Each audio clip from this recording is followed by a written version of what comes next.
ഇതാണ് കോക്രോച്ച് ദിലീപ്. പാലക്കാട് കണ്ണമ്പ്ര പുളിങ്കൂട്ടം സ്വദേശി, വയസ്സ് 25. നിലവിൽ 7 കേസാണുള്ളത്. പ്രധാന പണി വായ്നോട്ടം. പെൺകുട്ടികളെ ട്യൂൺ ചെയ്ത് വലയിലാക്കും. പിന്നീട് അവർക്ക് പെപ്സിയിലോ കോളയിലോ മയക്കുമരുന്ന് കലർത്തി നൽകും. പിന്നെ എന്ത് സംഭവിക്കുമെന്ന് പറയണ്ടല്ലോ. അതിനൊന്നുമല്ല ഇപ്പോൾ തൃശൂർ ഈസ്റ്റ് പോലീസ് നമ്മുടെ കോക്രോച്ചിനെ പിടികൂടിയത്.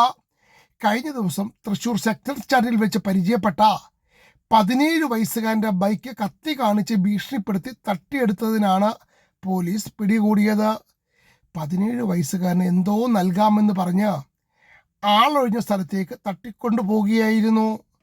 ഉടൻ തന്നെ രക്ഷപ്പെട്ട 17കാരൻ വീട്ടിലെത്തിയ അമ്മയോട് സംഭവങ്ങളെല്ലാം പറഞ്ഞു. തുടർന്ന് ഈസ്റ്റ് പോലീസ് സ്റ്റേഷനിലെത്തി പരാതി നൽകുകയായിരുന്നു. CCTV ദൃശ്യങ്ങളിൽ പ്രതിയെ തിരിച്ചറിഞ്ഞ പോലീസ് ഇന്നലെ രാത്രി തന്നെ പൊക്കി. ഫുൾ പുകയിലായിരുന്നു. അതുകൊണ്ട് പോലീസ് വരുന്നത് കണ്ടില്ലായിരുന്നു. പാവം.